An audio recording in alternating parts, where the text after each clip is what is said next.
How much longer are we going to allow fossil fuel executives to fill their pockets, gutting and burning this planet?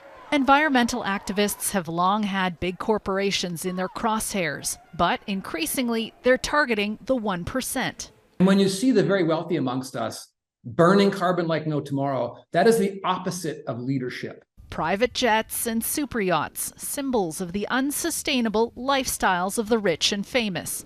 The backlash comes with growing evidence that billionaires are bad for the planet, fueling frustration that although the pandemic dealt a major financial blow to the lowest income households, the rich got richer. Of the $57 trillion in new wealth generated since the pandemic, $35 trillion, or about two-thirds, has been accumulated by the world's richest 1%.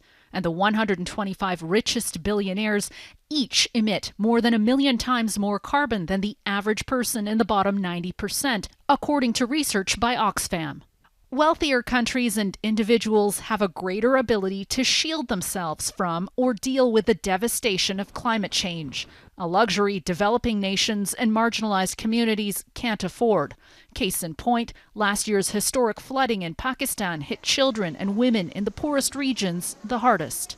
Women who were fleeing the flooding in Pakistan, which was linked to the climate emergency, led to a crisis in maternal care. Environmentalists are advocating for a higher price on pollution as well as a global wealth tax.